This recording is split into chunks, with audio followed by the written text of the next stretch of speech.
Hello friends, welcome back to my channel. Hope you all are doing great. নতুন একটা fresh ভিডিওতে তোমাদের সকলকে জানাই অনেক অনেক অনেক স্বাগত।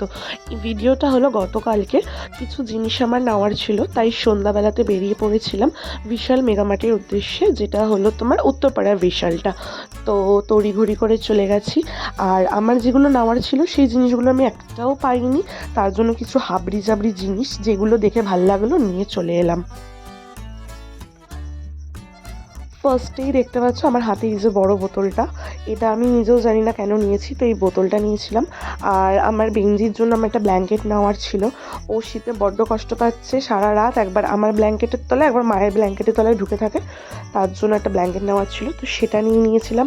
তারপরে হলো আমার মা লজেন খেতে অসম্ভব ভালোবাসে, আমি যখনই যাই তখনই মায়ের জন্য লজেন নিই, সেটা নিয়েছিলাম। আর এসে দেখি যে বিলিং কাউন্টারে মারাত্মক ভিড়, সেই দেখে বাপনকে দাঁড় করে দিয়েছি। তারপর সামনে গিয়ে জানতে পারি যে বিলিং কাউন্টারে ভিড় না, ভিড়টা হলো যে 3 মহিষী নারীকে ধরা হয়েছে, যারা বিশাল থেকে চুরি করতে গিয়ে ধরা পড়েছে। আর এই 3 নারী হলো সেই মহান নারী। তো এদের সাথে আরেকজন ছিল, চুরি করে ধরা পড়েছে, তো একজনকে ধরতে পারেনি, বাকি 3 জনকে ধরতে পেরেছে। তো যাই হোক, কেনাকাটি করে বিলিং ফিলিং করিয়ে এবার বেরিয়ে গেছিলাম বাড়ি ফেরার উদ্দেশ্যে। দেন আমি মিষ্টির দোকানে গেছিলাম মিষ্টি নেওয়ার জন্য, আর বাপন খাচ্ছিল রসমালাই। হুট করে আমি ক্যামেরা ওর সামনে নিয়ে যাওয়া তো একটুখানি ভয় পেয়ে গিয়েছিল, আমাকে বলছিল সরে যা ক্যামেরা করবি না। যাই হোক, ভিডিওটা ভালো লাগলে লাইক কমেন্ট করে দিও।